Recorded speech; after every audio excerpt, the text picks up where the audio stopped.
সুপ্রিয় দর্শক, স্বাগত সবাইকে আমাদের নিয়মিত টকশো। এই সময় আমি জহিরুল আলম আপনাদের সঙ্গে আছি। প্রিয় দর্শক, এশিয়ার সঙ্গে ইউরোপ, আফ্রিকা মহাদেশকে সড়ক এবং সমুদ্রপথে সংযুক্ত করার এক মহাপরিকল্পনা নিয়ে এগোচ্ছে চীন। প্রস্তাবিত এই পরিকল্পনার নাম দিয়েছে তারা বেল্ট অ্যান্ড রোড ইনিশিয়েটিভ। বলা হচ্ছে যে সমন্বিত এই যোগাযোগ ব্যবস্থা আগামী দিনে অর্থনৈতিক সমৃদ্ধি এবং পারস্পরিক যোগাযোগ এবং দারিদ্র্য বিমোচন সহ সব ধরনের সমৃদ্ধির ক্ষেত্রে একটি নতুন অধ্যায় রচনা করবে। বিশ্ব শান্তি এবং সমৃদ্ধির প্রসার ঘটাতে সাহায্য করবে চীনের এই পরিকল্পনা। এভাবেই তারা বিষয়টি নিয়ে কথা বলছে। অবশ্য ভিন্ন মতো আছে এ নিয়ে অনেকের। এতে চীনের আধিপত্য বিস্তারের আশঙ্কা করছেন অনেকে, এবং সেই উচ্চাকাঙ্ক্ষা নিয়ে তারা এই উদ্যোগ নিয়েছে কিনা সেই প্রশ্ন তুলছেন। সম্প্রতি বেইজিংয়ে একটা বড় ধরনের একটি সম্মেলন হয়ে গেল। সেখানে প্রায় 100টিরও বেশি দেশের প্রতিনিধিরা যোগ দিয়েছে এবং সরকার প্রধান রাষ্ট্র বা সরকার প্রধান 29 জন যোগ দিয়েছেন। ইউরোপীয় ইউনিয়ন কিংবা আমাদের প্রতিবেশী ভারত এই উদ্যোগে অবশ্য এখনও সাড়া দেয়নি। এশিয়াকে যে ইউরোপের সঙ্গে, আফ্রিকার সঙ্গে এবং আরও দূরে লাতিন আমেরিকার সঙ্গে যুক্ত করে বাণিজ্য এবং অবকাঠামো নেটওয়ার্ক তৈরি চিন্তাটি করেছিল চীন 2013 সাল থেকে। কি অবস্থা এই ধরনের মহাপরিকল্পনা থেকে আমরা কি লাভবান হতে পারি এবং আমাদের অবস্থান কি, এবং বেল্ট অ্যান্ড রোড ইনিশিয়েটিভটা কি, সে নিয়ে একটু বিস্তারিত আলাপ করবার জন্য আজকের এই আয়োজন। শুরুতেই দুজন অতিথির সঙ্গে পরিচিত হব। রয়েছেন সাবেক রাষ্ট্রদূত হুমায়ুন কবির, স্বাগত আপনাকে। রয়েছেন ইংরেজি দৈনিক নিউজ টুডে সম্পাদক জনাব রিয়াজউদ্দিন আহমেদ, স্বাগত আপনাকে। ব্যাসারে হুমায়ুন কবির, মানে আমরা বাংলাদেশের পার্সপেক্টিভ থেকে এটা দেখব বা আপনার কাছে জানার চেষ্টা করব, কিন্তু গ্লোবাল পার্সপেক্টিভ থেকে চীন, শি জিনপিং মানে কী চিন্তা থেকে, অনেকে বলছেন যে সে প্রাচীন যে সিল্ক রোড আছে সেটাকে রিভাইভ করা, আবার একটা নতুন একটা ইন্টিগ্রেশনের মধ্যে নিয়ে আসা। কিন্তু আপনার কি মনে হয় যে চীন এরকম একটা মহাপরিকল্পনা নিয়েছে নিজের আধিপত্য বিস্তারকে বা নিজের সুপ্রিমেসিটাকে রিএস্টাবলিশ করার জন্য? কি মনে হয় আপনার? ধন্যবাদ আপনাকে। তেমন একটা কথা তো শোনা যায়, অনেকে সেটা বলবার চেষ্টা করছেন, কিন্তু এখানে যদি আপনি বিশ্ব প্রেক্ষাপটটাকে দেখেন, যেটা আপনি বলছিলেন, তাহলে কিন্তু অনেকগুলো বিষয় আমাদের নজরে আসছে।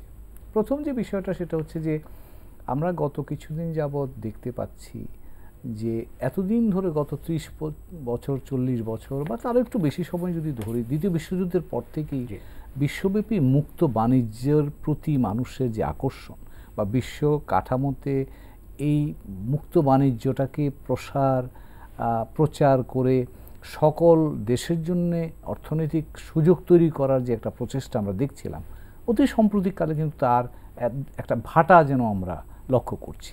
বিশেষ করে ব্রেক্সিট ঘটনা, তারপরে প্রেসিডেন্ট ডোনাল্ড ট্রাম্পের প্রেসিডেন্ট হওয়ার পর থেকে কিন্তু আমরা দেখতে পাচ্ছি যে এক ধরনের প্রোটেকশনিজম ডেভেলপ করছে, এবং সেই প্রেক্ষাপটে কিন্তু পৃথিবীর মুক্ত বাণিজ্যের পরিবেশ, যেটা গত 30-40 বছর ধরে পৃথিবীর বিভিন্ন দেশকে দারিদ্র্য বিমোচনের মাধ্যমে অর্থনৈতিক সমৃদ্ধি অর্জনের পথটাকে সুগম করেছিল, সেই পথটা যেন একটু কণ্টকাকীর্ণ হওয়ার একটা আশঙ্কা তৈরি হয়েছে। এবং সেই প্রেক্ষাপটেই এবং তারই একটা নমুনা কিন্তু আমরা দেখেছি 2007-8 সালে বিশ্বব্যাপী যে অর্থনৈতিক মন্দাটা তৈরি হয়েছিল, এবং মন্দার পরে কিন্তু আমরা নতুন করে ভাবতে শুরু করেছি যে এই মন্দা থেকে কিভাবে বেরিয়ে আসা যায়, আমাদের অর্থনৈতিক সমৃদ্ধির গতিটাকে কিভাবে আরও সাবলীল এবং আমি যদি বলি টেকসই করা যায়।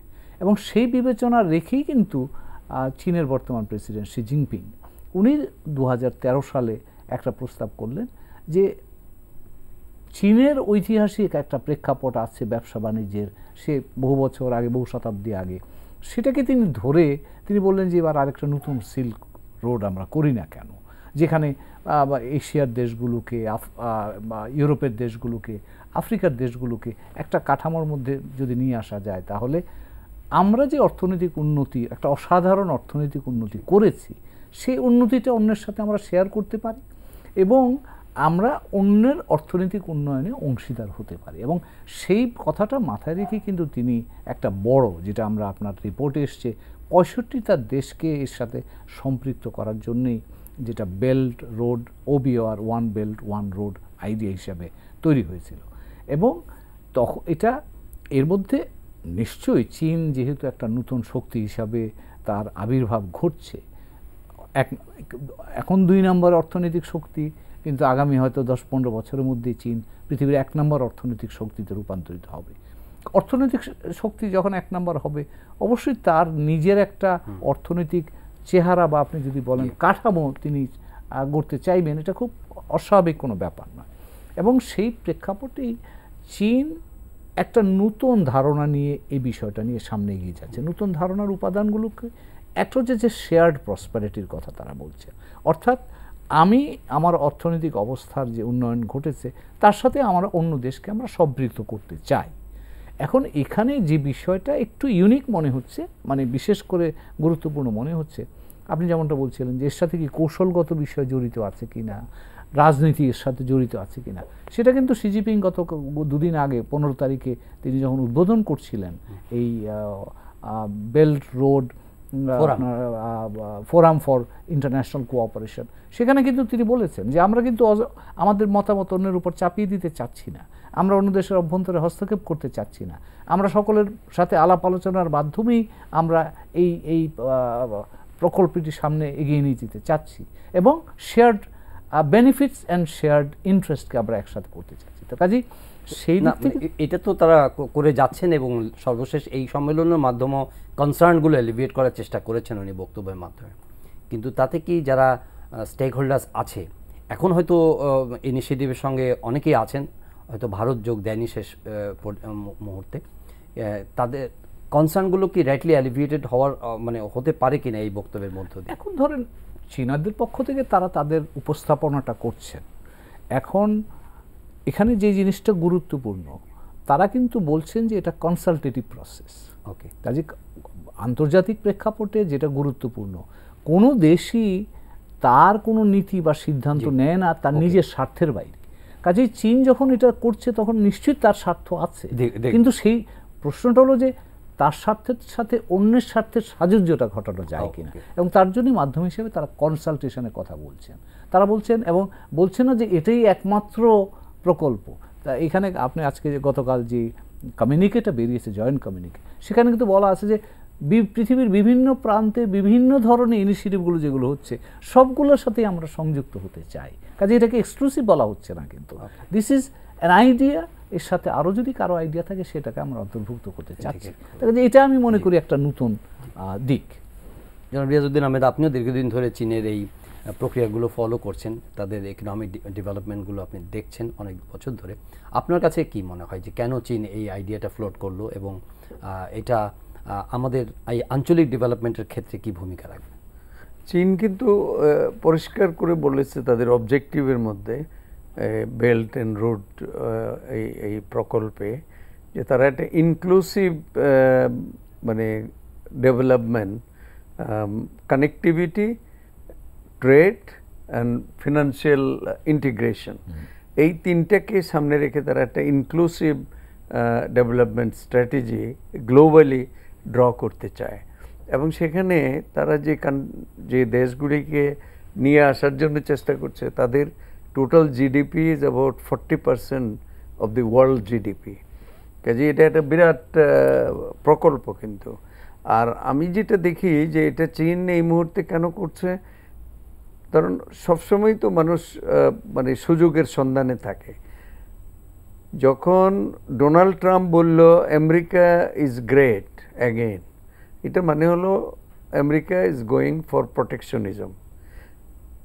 অ্যাজ এগেনস্ট দ্যাট চায়না কিন্তু ওই ডেভোসই বলেছিল যে we are for free trade and free world.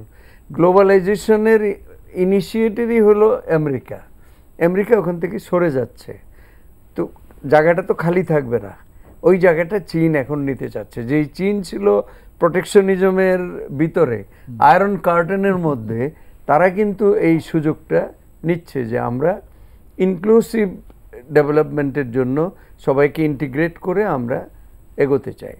R south এশিয়ার ব্যাপারে যেটা বলছেন আপনি, দেখেন সাউথ এশিয়া, ইন্ডিয়া তো যায় না এখানে, কিন্তু বাংলাদেশ গেছে, পাকিস্তান গেছে, শ্রীলঙ্কা গেছে, মিয়ানমার গেছে, হ্যাঁ মিয়ানমার গেছে, ইয়েও গেছে, ওই মালদ্বীপও বোধহয় গেছে, নেপাল গেছে, মিয়ানমার গেছে, যায় নাই শুধু ইন্ডিয়া এবং ভুটান। ইন্ডিয়া কতক্ষণ বাইরে থাকবে? Because India is the member of Asian infrastructure bank.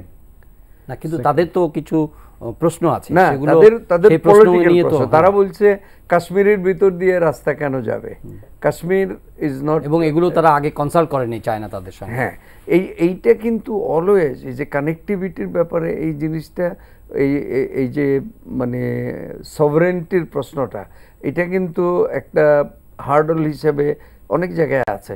যেমন আমি একটা কনফারেন্সে গেছিলাম চায়নাতে গত বছর, এটা ছিল আসেম বলতো। আসেম মানে হলো এশিয়া ইউরোপ মিডিয়া কনফারেন্স ছিল ইয়েতে, গোয়ানজুতে।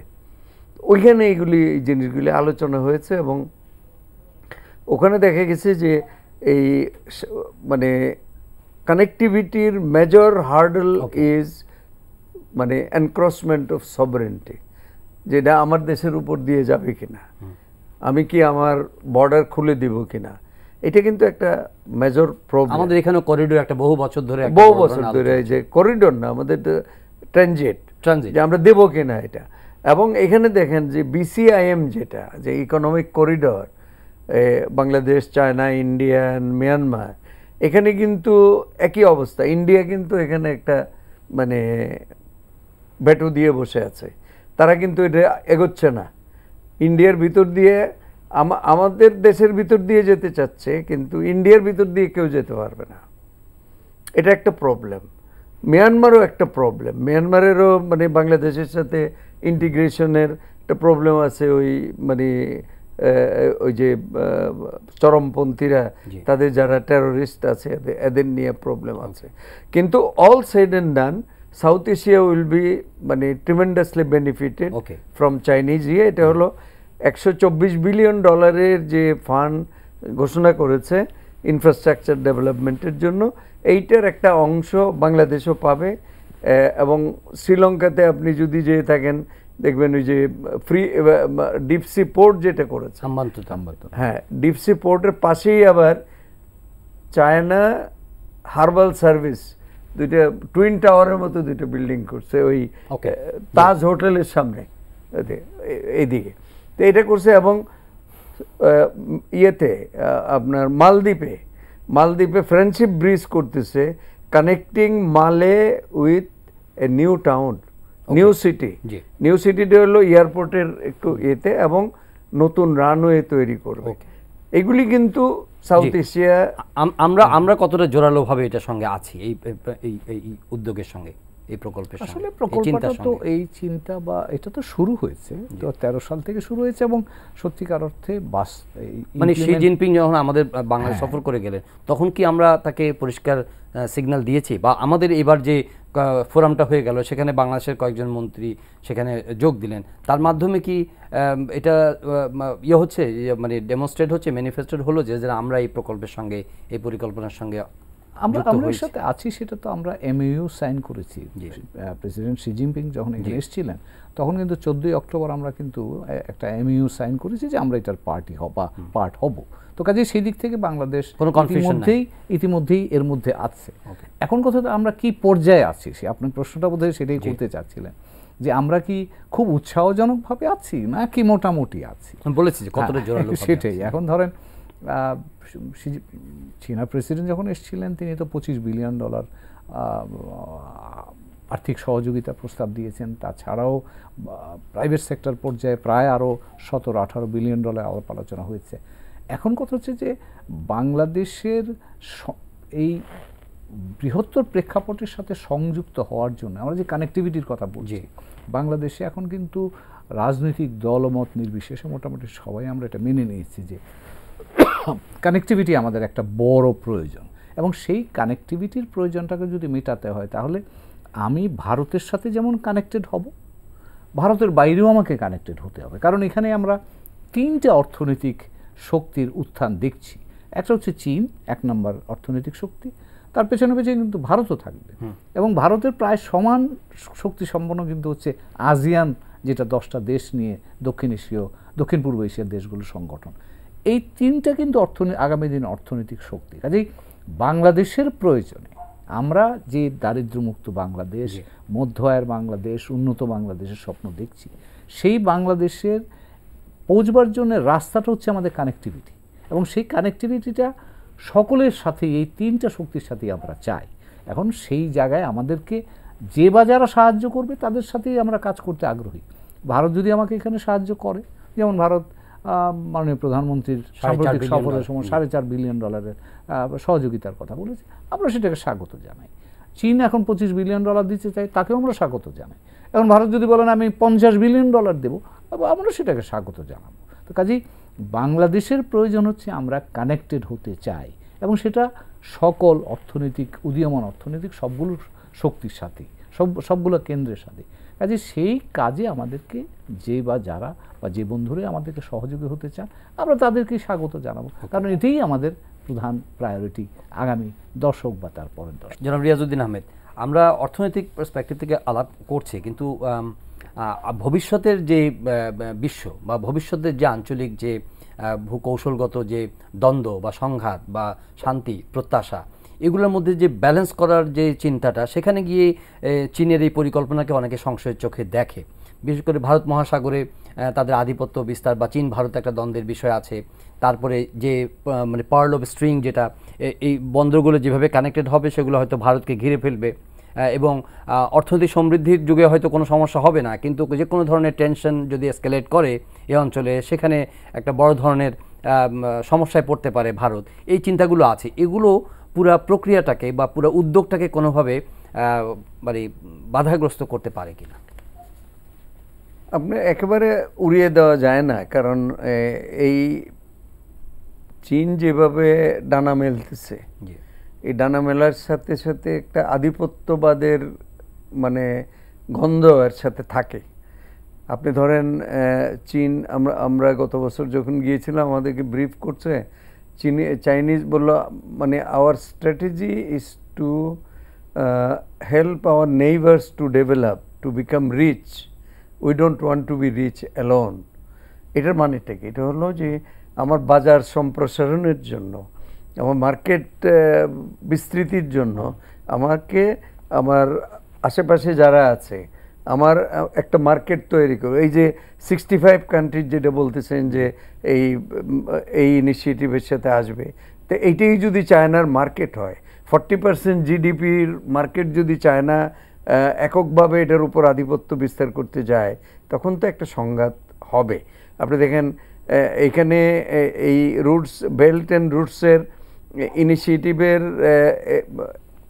এরিয়াটা কি? এরিয়া হলো কানেক্টিং ইউরোপ, আফ্রিকা, এশিয়া, এইটাকে কানেক্ট করতে চায়।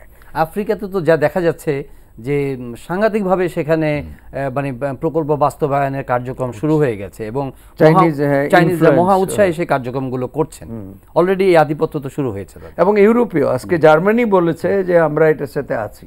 জার্মানি কিন্তু তাদের সঙ্গে তো একটা ট্রেন যোগাযোগ সরাসরি অলরেডি হয়ে গেছে, ট্রেন যোগাযোগ স্পেনের সঙ্গে সরাসরি হয়ে গেছে। তারপরে দেখেন এদিকে টার্কির সাথে, টার্কির প্রেসিডেন্ট তো অ্যাটেন্ড করেছে। পাকিস্তানের সাথে, যেটা পাকিস্তান এবং চায়না ইকোনমিক করিডোরের, তারা $46 বিলিয়ন অলরেডি মানে কমিট করেছে চায়না।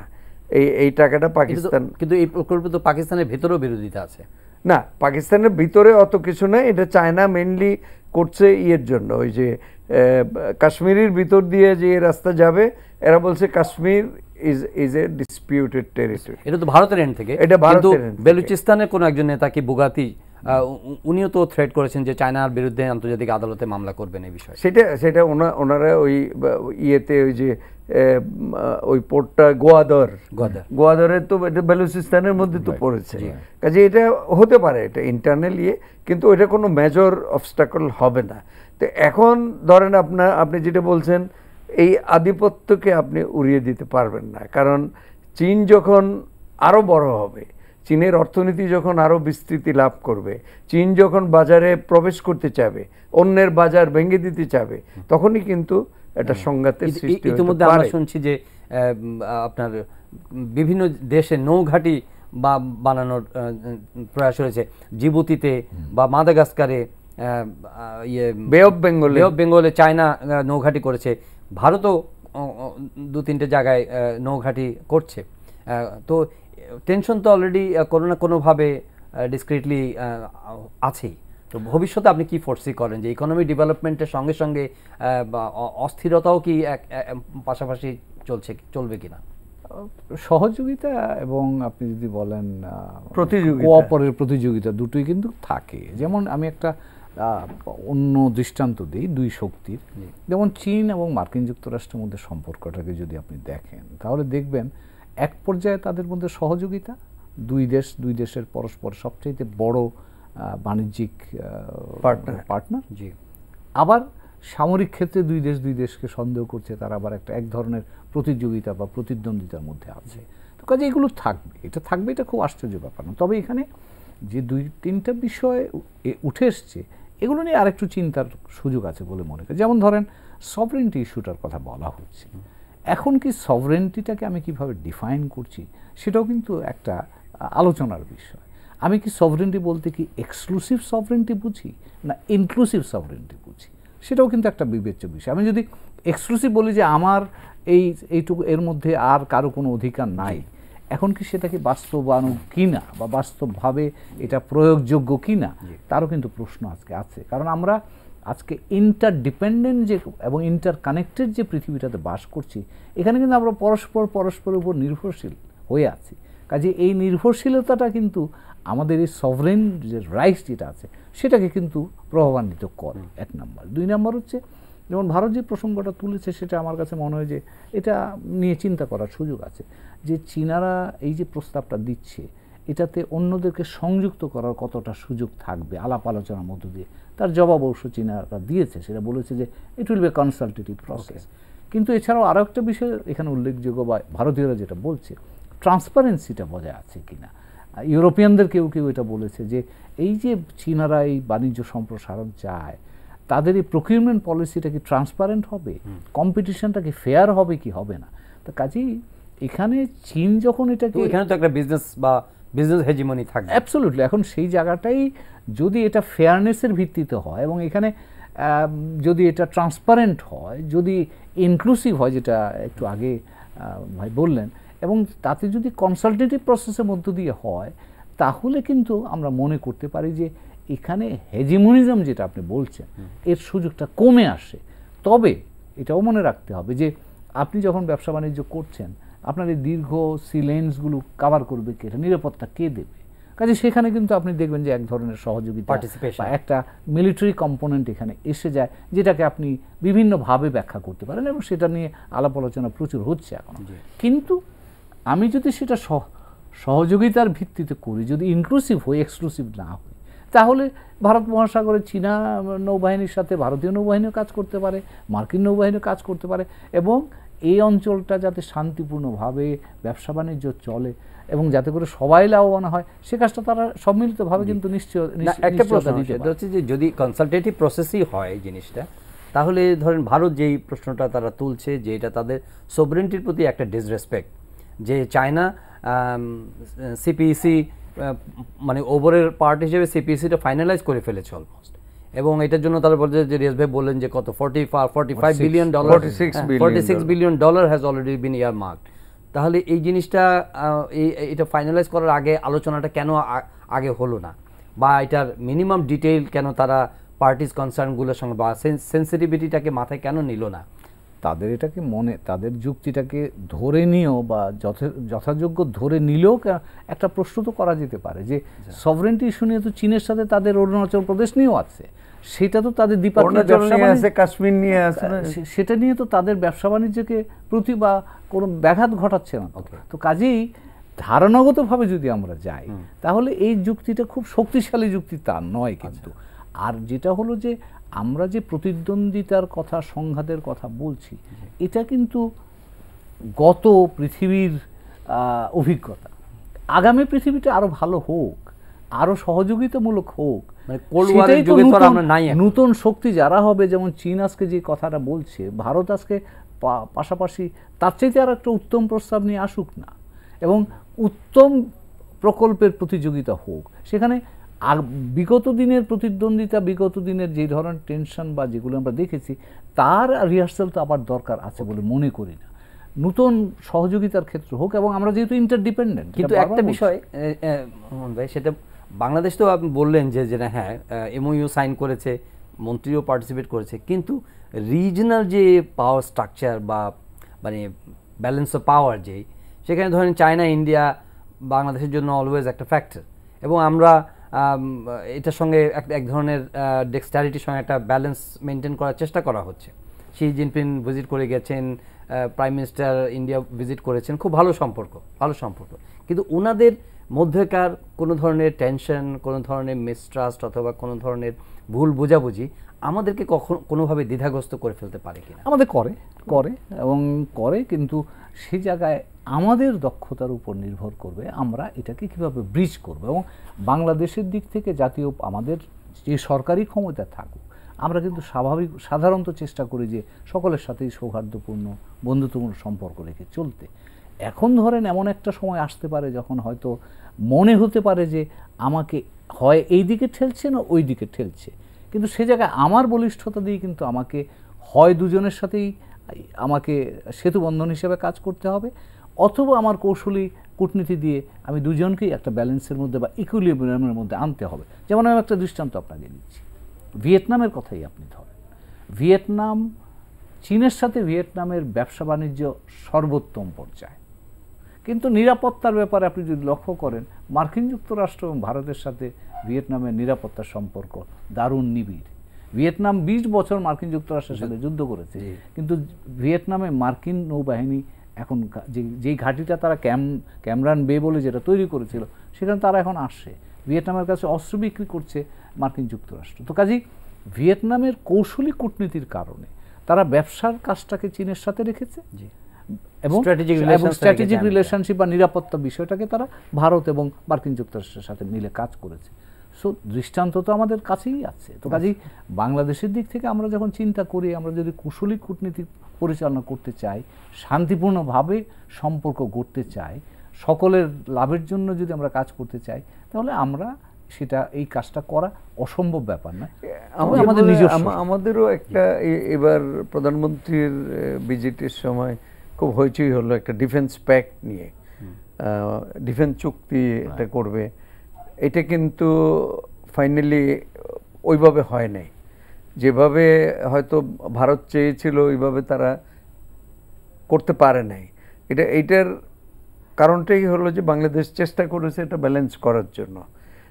এইটা এবং বাংলাদেশের এই সেন্সিটিভিটিটা মাথায় রেখেই বাংলাদেশের কৌশল নির্ধারণ করতে হবে।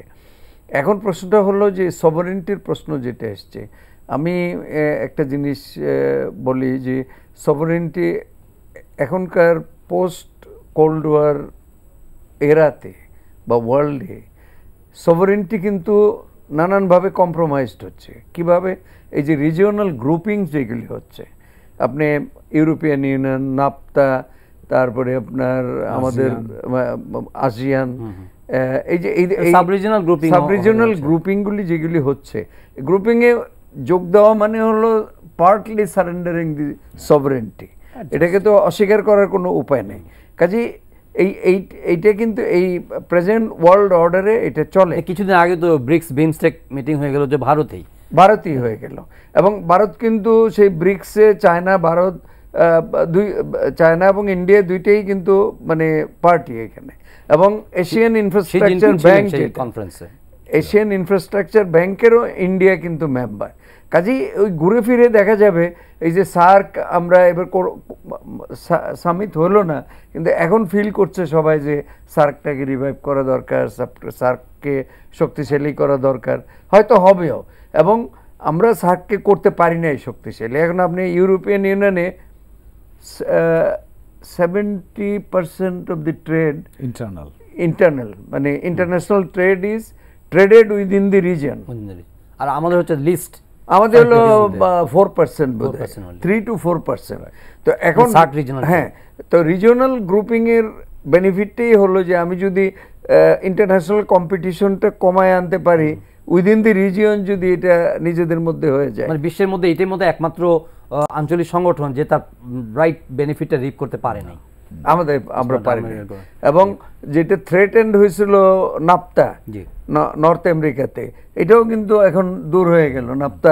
নাফতা হ্যাজ সারভাইভড, এবং এটা নিয়ে আর ট্রাম্প সাহেব খুব একটা হইচই কিছু করছে না, দেওয়াল তোলার কথা কিছু বলছে না। জি হুন ভাই, আফ্রিকার দিকে যে এভাবে নজর, মানে আফ্রিকা লিস্ট কানেক্টেড ছিল, অবহেলিত ছিল, কিন্তু এখন আমি দেখছি যে পুরো আফ্রিকান রিজনেরকে টার্গেট করে লক্ষ্য করেই কিন্তু অনেক ধরনের চিন্তা, প্রকল্প এবং কানেক্টিভিটি এগুলো শুরু হয়েছে। ভবিষ্যতে এবারে মানে ব্যবসা বাণিজ্য অর্থনৈতিক সম্পর্ক গড়ার ক্ষেত্রে এটা আমাদেরকে কি ইঙ্গিত দিচ্ছে? আমাদেরও দিচ্ছে, আমরা যেমন ধরুন আফ্রিকাতে সম্পদ আরোহণ বা সম্পদের ব্যবহারের ক্ষেত্রে চীনারা আফ্রিকাতে ব্যাপকভাবে মনোযোগী হয়েছে। তার কারণ হচ্ছে না, এটা শোনা যাচ্ছে যে সব ধরনের আপনার খনিজ সম্পদের উপরে চীনা আধিপত্য ইতোমধ্যেই হয়ে গেছে। আফ্রিকায় যত রিসোর্স আছে সেখানে চাইনিজ ইন্টারভেনশন অথবা চাইনিজ ওনারশিপ তৈরি হয়ে যাচ্ছে। তাহলে এখানে অন্য দেশগুলোর ঢোকার সম্ভাবনা বা সেখানে সুযোগ কাজে লাগানো কি? সব দেশের তো প্রায়োরিটিগুলো একরকম হবে না। যেমন চীনাদের তাদের মিনারেল রিসোর্সের দরকার, তাদের এই ইকোনমিক যে প্রসেসটা আছে এটাকে ড্রাইভ করার জন্য। আমরা হয়তো বাংলাদেশ হয়তো সেই জায়গায় সেইভাবে দরকার নেই। আমার দরকার হচ্ছে হয়তো আমি গার্মেন্টস, রেডিমেড গার্মেন্টস বিক্রি করব, কাজে আমার ওই মার্কেট দরকার। লোকের আর্থিক অবস্থা ভালো হলে ওখানে আমার বেশি করে গার্মেন্টস বিক্রি করতে পারবো। কাজেই চীনাদের প্রয়োজন একরকম, বাংলাদেশের প্রয়োজন একরকম, হয়তো ভারতের প্রয়োজন আরেক রকম হবে, মার্কিন যুক্তরাষ্ট্রের প্রয়োজন হয়তো কৌশলগত প্রয়োজন, বিভিন্ন দেশের প্রয়োজন বিভিন্ন রকম হতে পারে। কাজেই এখানে যে সম্পর্ক এক জায়গায় আমরা কাজ করলে যে সম্পর্ক সাংঘর্ষিক হয়ে যাবে সেটা কিন্তু সব সময় ঘটে না।